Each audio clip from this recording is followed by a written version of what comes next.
Hello again, everyone. Pharrell here, Flo out of Portland. Welcome to our mini question series. Question number 9 is going to be a doozy. We'll break it up from a short and a long answer. How does regular maintenance save money on roofs and gutters? I think most people understand this, and all of our snowbirds understand this too. The people that like to get out of here in the winter. Lack of maintenance can create unforeseen surprise expenses. They can create premature damaging and aging of virtually any exterior system. Look what happens on a cedar siding when you neglect the paint. It gets exposed, it starts saturating, it can rot. Look at the roof as well, or gutters. If you neglect your gutter maintenance and gutter cleanings, or if you don't have the gutter guard, if it's appropriate for the tree cover you have, your gutters could freeze and rip off the house. If your roof is neglected, you could have a leak that you could have solved earlier grow and cost you more down the road. With flat roofs require, in the replacement literature, when you get the membrane manufacturer warranty, a requirement to do annual maintenance in order for them to honor the warranty. This is, I feel like, just it's respectful to the property. It's respectful to your energy in your budget. You don't drive a car off the lot to 100,000 miles without changing the oil, doing the tires a couple times, right? And it's necessary in life to take care of things for them to last, right? I mean, you could break it down into a relationship level, right? If you want to have a quality relationship with your team, your significant other, your family, your brother, your sister, you name it, your friends, you gotta put energy in, right? And it's the same with the roof. The roof is an asset for your asset. And you may be like, well, I only got one property. Cool. We have folks that like to flow with us. I hope they like to flow with us.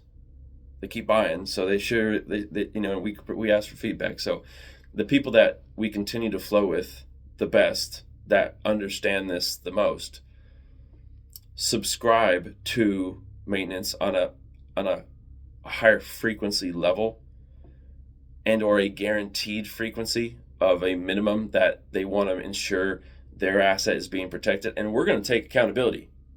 We're going to make sure that, okay, well, if we're going to be putting our stamp on this property, right, we're going to be taking care of what we call deferred maintenance. You chose not to do these repairs, right? We cannot maintain this roof when there's an active issue. So we got to get you up to par, right? Your roof's on a bogey level right now. We want to make sure that you're shooting birdies here, okay? Which means you're saving money because you're being proactive by taking care of your asset, right? I wish my birdie game was better, but I think everyone gets the point that you want to get the best bang for your buck, the best return on investment. These roofs these days are freaking outrageous, right? Again, I come from scrap. I come from nothing. Ironically, when I grew up, my dad had a roof that looked like a goddamn rainbow. At least when I was a kid, that's what it felt like, because I go up there and there's different colored tarps.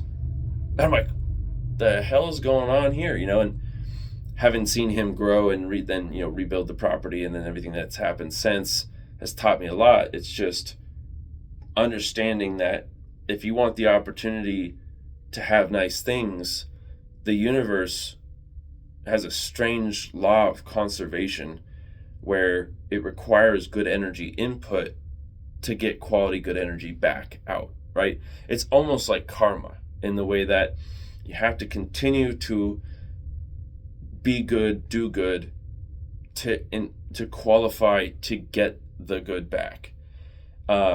It's an unwritten law, right? And there's these strange things, and everyone's got their own anecdotal stories, but it really distills the principles of what we believe in roofing. We put it in our trucks. We wrap our vehicles. Literally, it says repair, maintain, restore before we ever talk about replacement, because we understand that preserving, protecting, and extending the life of each systems, whether it be roofs or gutters, or a relationship is what's required to make sure there's continued value.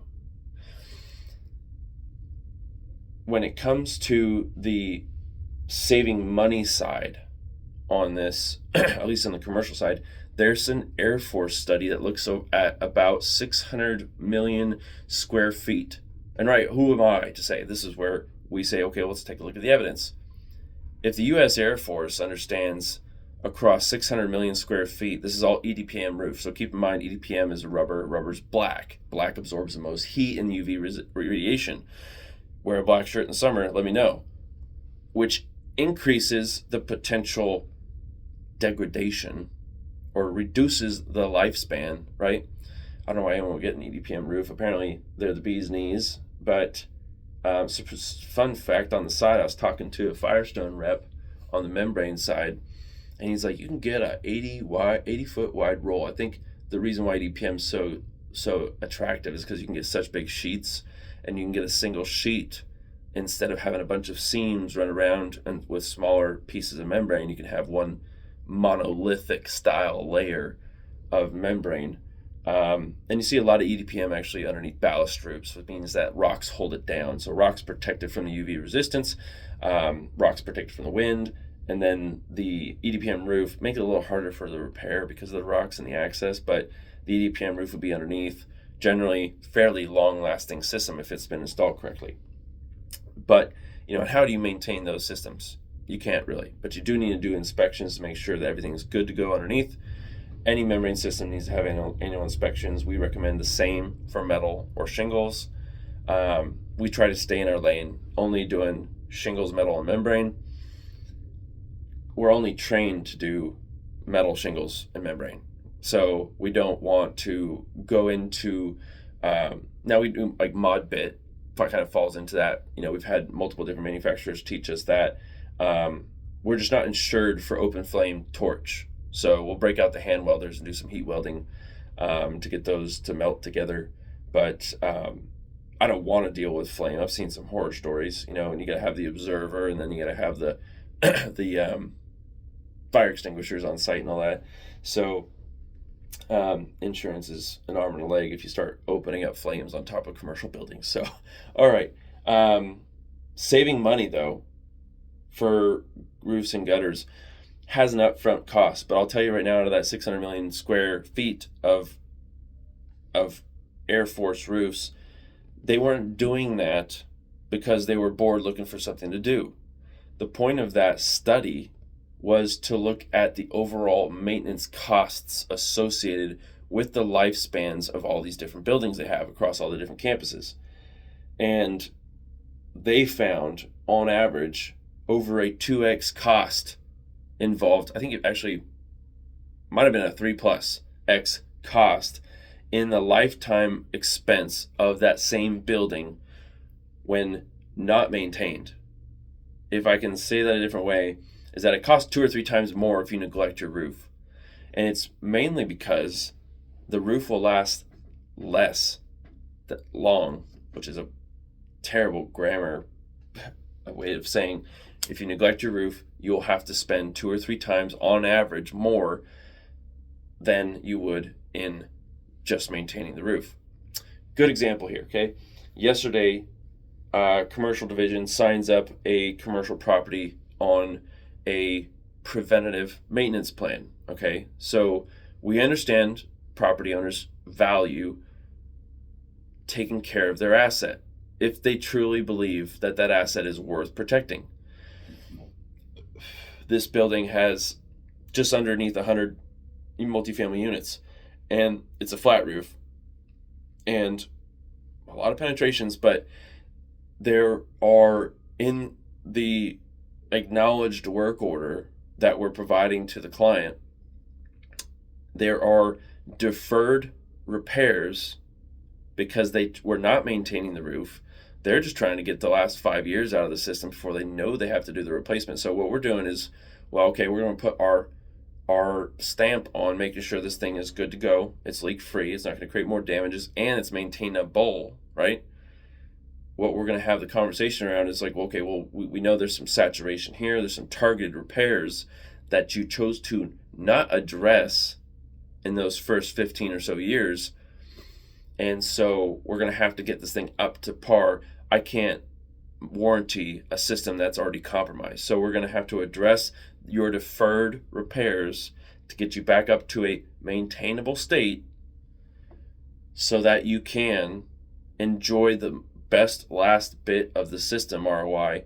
And even then, when we do choose to have that conversation, there's a budget conversation around what the client expects to be a replacement, we're going to take a step down and say, Mr. Client, Mrs. Client, Mr. and Mr. Board members, we need to have a conversation around how we can restore this system without having to have a conversation around replacement, especially if there's any sort of major ISO damage or anything. So it's at an R30 level. We got our core sample. Everything's good to go. It's ready to flow. But I want to save clients the most amount of money possible. And with that comes a minimum viable solution approach. And this is the mindset we have in the commercial side. And same thing on residential. This is why we've invested in repairs from the get-go. Roof repairs have the highest ROI. We discussed in a previous video, they can be either temporary like tarpings or permanent and overbuilt in areas that create strong points in the system.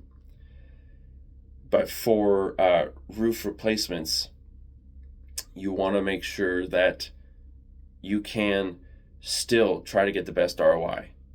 Just because a roof is compromised in a flat roof situation doesn't necessarily mean you need to do a replacement, okay? There's alternatives, and we'll talk about that. Give us a jingle. We're going to move on to question number 10 here in a bit. If you have any questions, give us a holler. We'll catch you on the next one. Ciao.